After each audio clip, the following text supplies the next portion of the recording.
what are your thoughts on this? Is kind of jumping into a whole nother subject, but it just popped in my head. I watched a video this morning where it was just casually looking through YouTube to see what pops up on my feed.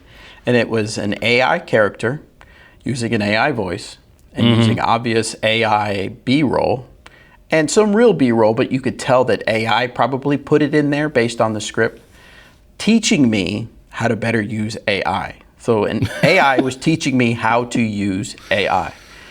And I mean, I know I've looked into it. I just don't like not knowing about things. I like to at least learn about them so that I'm not caught off guard. What are your thoughts on as far as disc golf content and AI? I know that Infinite Discs put out some AI stuff, and I thought it was, when I first saw it, I thought this is a little risky, but it was clever. I thought it was clever, the use of it. But what are your thoughts on AI and disc golf content creation?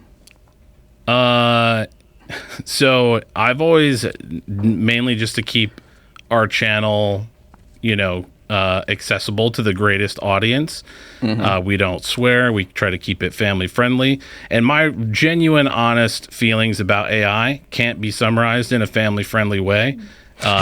So I'll just tone them down to say that I think AI is, like, on the one hand, we can't avoid it at this point. Like, their companies are embracing it. They're selling everything with AI. It's got to have AI, whatever. But I remember TVs before smart TVs, and they were great. Smart TVs are garbage. Like, why does my TV have to update? Right. Why does it have to do that? I never use that function. I don't need it.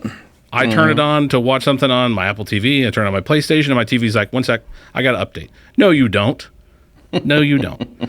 So in the same way, I think a lot of companies feel like there's this pressure that they have to utilize some new technology. They have to make their devices smarter.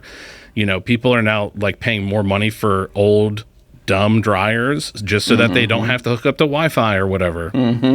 So I feel the same way. Like, AI has its uses, and I want it to make parts of my life better that are annoying and difficult. Like, I want AI that can scan the stuff in my fridge and be like, yo, this is the stuff you need to buy this week, because I don't want to take the time to do that.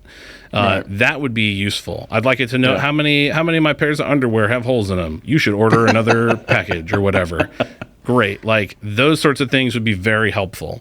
I don't need it to think for me. I don't need it to be creative. I left my job where AI could, do a lot of those tasks so that I could be creative. And I find being creative very fulfilling. The idea of asking an AI to be creative for me, like, no way.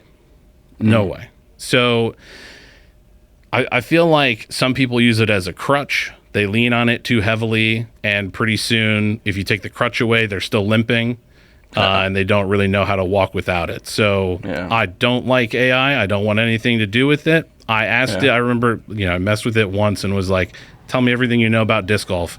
It didn't know. So. Yeah, I hear you. Yeah. Yeah, I have a feeling that AI is being pushed so hard that people are going to get sick of it, and so I'm leaning heavy on. I'm leaning heavy on still remaining, authentic and transparent, because I think that is going to be like a welcome reprieve from all the polishedness and perfectness of AI for sure.